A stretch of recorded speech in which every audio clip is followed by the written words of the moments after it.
যাদেরকে আমরা এলাকায় থাকতে দিয়েছি ঘুমানোর জন্য, বসবাস করার জন্য, আগামী 3 দিন তারা ঘর থেকে বেরোবে না।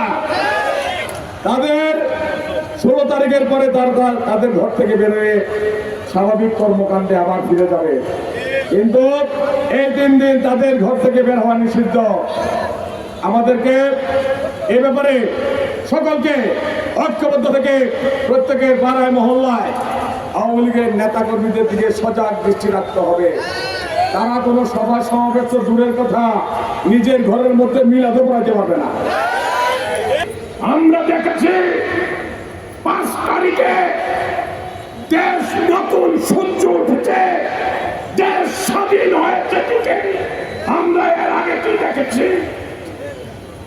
উৎপাদুল বাড়ি, আবুর বাড়ি র্যাব পুলিশ ঘেরাও, আমার বাড়ি র্যাব পুলিশ ঘেরাও, টিপুর গা থেকে রক্ত ঝরছে, বিএনপির নেতা কর্মীদের গা থেকে রক্ত জড়িয়েছে। আজকের প্রশাসনের বাইরে আপনারা বলেন আমাদেরকে কেন হেল্প করেন না? হেল্প অবশ্যই ইয়াসিন ভাই করেছে, করবে, এটা ওনার নির্দেশ। আমরা বলতে চাই যে সমস্ত অস্ত্র ওই দিন ব্যবহার করা হয়েছে অতি সত্বর এগুলি ধরে প্রমাণ করতে হবে। আপনারা প্রশাসন নিরপেক্ষ। 50 বছর পূর্বে কার বাবা মারা গেছে সেটাকে জাতিকে জাতীয় শোক দিবস হিসাবে নাকি পালন করতে হবে, সেই একটা আইন করে গিয়েছিল। ইতিমধ্যে প্রধান উপদেষ্টা, তার উপদেষ্টা পরিষদ আইন বাতিল করেছে, ছুটি বাতিল হয়েছে।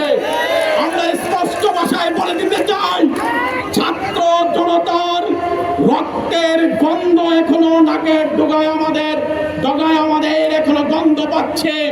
সেই ছাত্র জনতার রক্তের গন্ধ না শুকাতে ওই 50 বছর আগে কে কখনো মারা গিয়েছে, সেই মারা যাওয়ার শোকের নামে কোন তামাশা বাংলাদেশের মাটিতে আমরা হতে দেব না।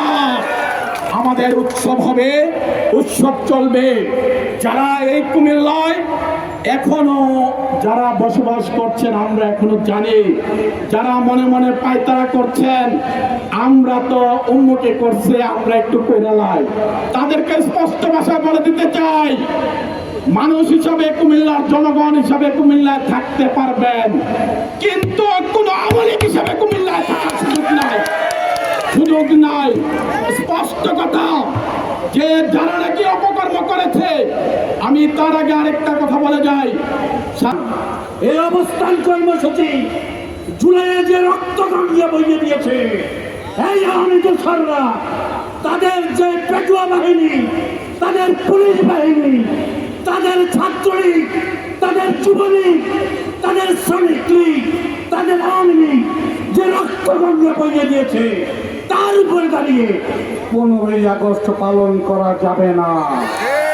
15ই আগস্ট যদি পালন করতে হয় তাহলে ওই রক্তের বিনিময়ে যতগুলো প্রাণ বাংলার মাটিতে ঝরে গেছে তাদের জীবনকে আগে ফিরিয়ে দেয়।